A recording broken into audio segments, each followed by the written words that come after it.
So nandito tayo ngayon sa Station 1 at saka naka-check-in tayo dito ngayon sa Sur Hotel mga boss. Isang napakagandang hotel dito sa Station 1. Okay, samahan nyo ako mga boss na check natin ang update ng Boracay. Tara, let's go! Morning bro!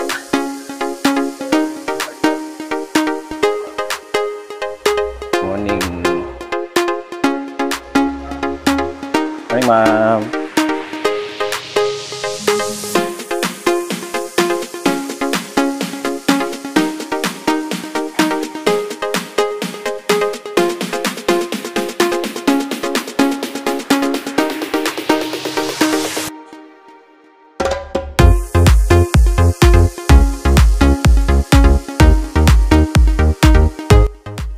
Yan. Wow. Sobrang ganda mga boss. Yun.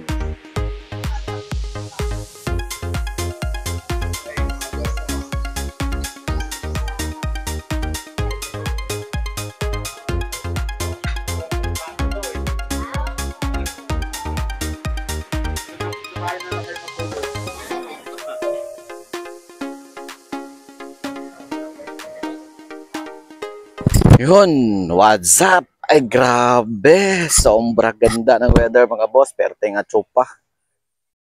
Wee.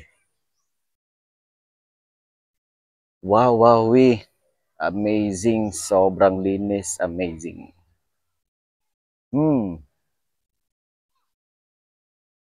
Grabe. Ganda oh. Wala dyan mga lumot mga boss. Wala dyan kayo nakita nga lumot. Yun. Wala dyan kayo makita nga lumot oh. Wala dyan kayo makita nga lumot. Pero ito yung sinawa dyan ng dagat. Wala dyan oh. Uy, kalami na ako eh. Karon murag kuan pa. Padulong pa mo taob. Dulong ta mo taob to guys. Oh. Grabe katinaw. Wa joy lumot. Zero lumot guys. Wa jud. Wala talagang lumot ngayon. Ayan oh. Sobrang ganda. Ayan. Wala talagang lumot mga boss. Yung green gali na lumot. Yung green. Zero talaga oh.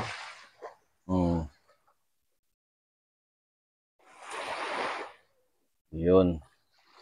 Sureball dito ang sunburn mga boss. Dapat baon talaga tayo ngayon ng ano. Kasi last week daw, sobrang lakas ng alon at saka grabe yung ulan. So, walang mga water activities at saka bawal din maligo pag may ano, parang red na banner ba yon? Pinagbawal lang ng ano, lifeguard. Sobrang lakas ng hangin at saka yung alon. Pero ngayon mga boss, oh, sobrang ganda. Walang lumot, walang ano, walang hangin. Okay. Ang kagandahan dito sa Station 1 mga boss at saka itong Sur Hotel ay nako sobrang ano lang, sobrang lapit sa dagat. Iruin mo mga few steps lang from dito, Abana. From dito sa ano, dito sa chair mga boss is aabot na dito yung ano, water. Mamaya pag high tide. So malamang talagang 10 steps lang. 10 steps away. Dagat na.